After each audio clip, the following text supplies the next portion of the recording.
ताज्या बातम्यांसाठी महान करेला सबस्क्राइब करा आणि बेल आयकॉनला क्लिक करा।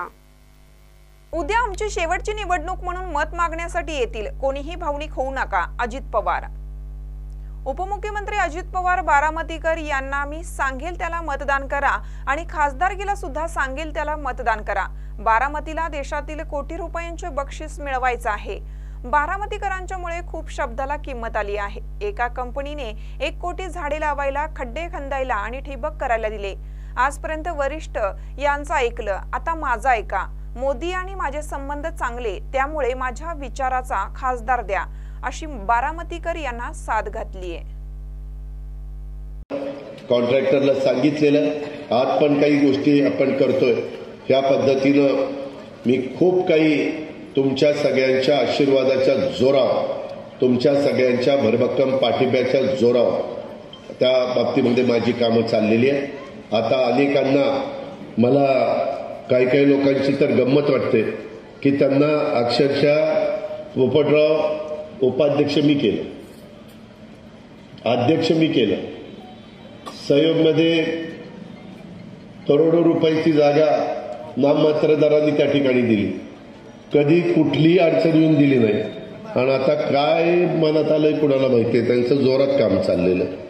कधी म्हणजे मला काही जण तिकडे गेलेले पण भेटले मुंबईमध्ये येऊन, दादा आमची चूक झाली, शेवटी तुमच्याशिवाय कोणी काम करू शकत नाही, आम्ही बघतो वगैरे वगैरे।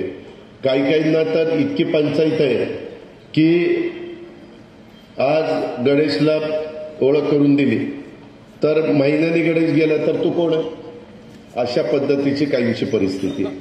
मला त्याच्यामध्ये कुणाला बदनाम करायचं नाही, टीका टिप्पणी करायची नाही, पण माझी मात्र तुम्हाला अतिशय स्पष्टपणे विनंती आहे, आग्रह आहे।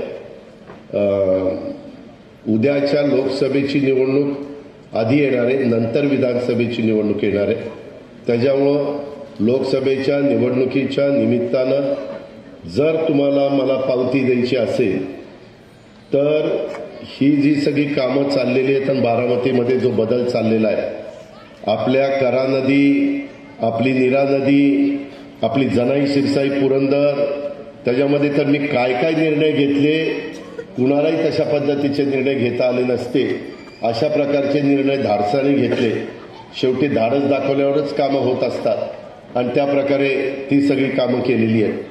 त्याकरता उद्या ज्यावेळेस खासदारकीच्या निवडणुका येईल, मी उमेदवार लवकरच महायुतीचा कोण आहे ते जाहीर करीन, पण मी उमेदवार आहे अजित पवार, उमेदवार समजून तुम्ही तिथं मला मतदान केलं पाहिजे, ही माझी तुम्हाला आग्रहाची, नम्रतेची, कळकळीची विनंती आहे। तसं जर कोण भावनिक होतील, कोण आणखीन काय सांगतील, कोण म्हणतील आमची आता ही शेवटचीच निवडणूक आहे, अमकच आहे तमकच आहे, आता खरीच शेवटची कधी होणार आहे मला माहिती नाही, परंतु सतत असं सांगितलं जातं, ते तुम्ही भावनिक होऊ नका, ही माझी खूप कळकळीची विनंती आहे।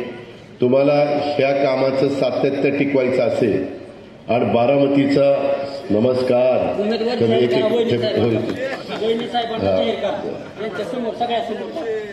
तर त्याच्यामध्ये मला आपल्याला एवढंच सांगायचं, याला म्हणतात बारामती, तर मला एवढंच सांगायचंय की या कामाचं स्पीड असंच राहण्याच्या करता तुम्हाला उद्याच्या काळामध्ये मी जी विनंती करतोय ती विनंतीला आपण सहकार्य करावं, अशी माझी तुम्हाला आग्रहाची विनंती आहे। त्याबद्दल आपण सगळ्यांनी अतिशय बारकाईने विचार करा आणि तिथं योग्य पद्धतीनं तुम्ही मला सहकार्य केलं, मला प्रतिसाद दिला तर पुढची कामं होतील, नाहीतर मी पुढच्या कामाला बांधील नाही। मी अतिशय स्पष्ट सांगतो, मी महाराष्ट्र मला खरं आणि स्पष्ट बोलणारा माणूस म्हणून ओळख आहे।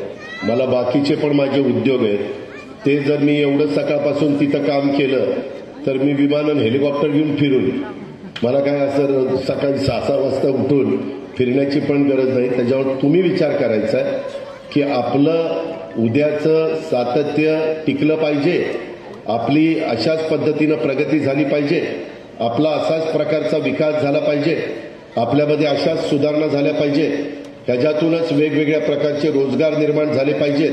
ह्याच्यातूनच वेगवेगळ्या पद्धतीनं छोटे मोठे व्यवसाय हे वाढीला लागले पाहिजेत आणि त्याच्यातून तुमच्या माझ्या बारामतीच्या परिसरामध्ये आर्थिक सुबत्ता ही कशी नांदेल. बारामती एक शिस्तप्रिय बारामती,